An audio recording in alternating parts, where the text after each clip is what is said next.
ایک ایسی قوم جس نے اللہ تعالیٰ کی نعمتوں کی ناشکری کی اور ان لوگوں نے تکبر کیا، اللہ تعالیٰ نے ان پر اپنا دردناک عذاب نازل فرمایا اور ان کی تمام نعمتوں کو برباد کر دیا۔ قوم سبا۔ قوم سبا کا علاقہ عرب کا جنوب مغربی علاقہ تھا اور یہی علاقہ آج کل یمن کا علاقہ کہلاتا ہے۔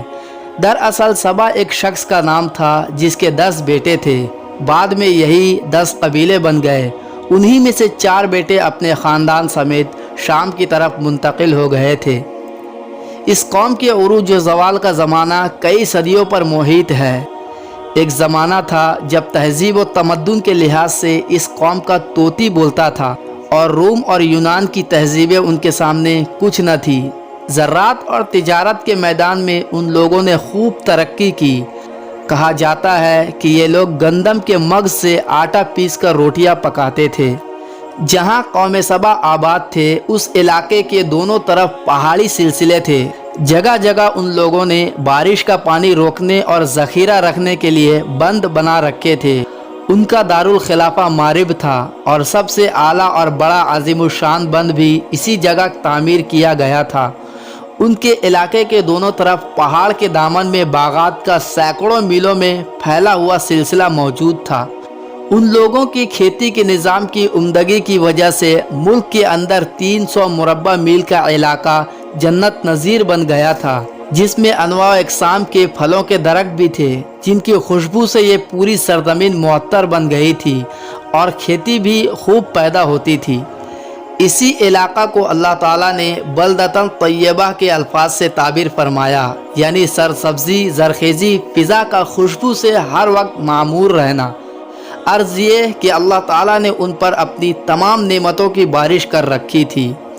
جب یہ قوم اپنی خوشحالی میں ہی مست ہو کر رہ گئی اور دنیا کے مال و دولت اور اس کی دل فریبیوں میں غرق ہو کر اپنے مالک حقیقی کو بھلا دیا، تو اللہ تعالیٰ نے ان کی طرف انبیاء علیہ السلام مبعوث فرمائے۔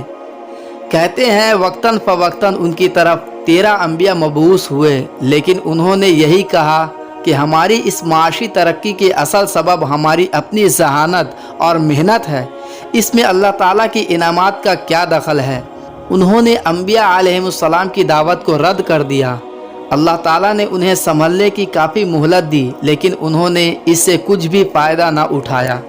وہ اس قدر اسراف کرنے والے اور ناشکرے تھے کہ روٹیوں کے ساتھ بچوں کا پاخانہ صاف کرتے تھے اور ان آلودہ روٹیوں کو اکٹھا کرنے سے ایک پہاڑ بن گیا تھا۔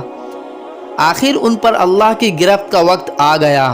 ان کا سب سے بڑا اور عالیشان بند مارب میں تھا، جس میں بہت سے لوہے کے دروازے لگے ہوئے تھے جنہیں بوقت ضرورت اٹھا لیا جاتا اور پانی چھوڑ دیا جاتا۔ ان دروازوں کا دوسرا بڑا فائدہ یہ تھا کہ وہ جس طرح چاہتے پانی کا رخ موڑ لیتے اور نہروں کے ذریعہ قابل کاشت زمین کو سیراب کر لیتے تھے۔ اس بند میں نیچے رکھنے پڑنے شروع ہو گئے۔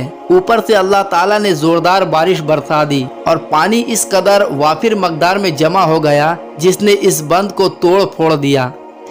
اس کے پانی میں اتنی فراوانی اور بہاؤ میں اتنی شدت تھی جس سے باقی بند بھی خود ٹوٹتے چلے گئے اور یہ سارا قابل کاشت علاقہ زیر آب ہو گیا، جس سے فصلیں اور کھیتیاں سب کچھ سڑ کر تباہ و برباد ہو گئی۔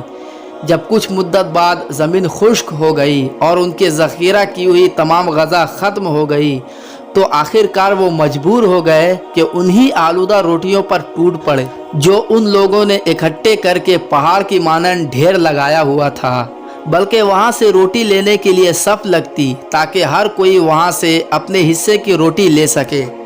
اب وہی سرزمین جو سونا اگلا کرتی تھی، اس سرزمین پر اب جھاڑ جھنکار، خاردار پودے اور دوسری چیزیں خود پیدا ہو گئی۔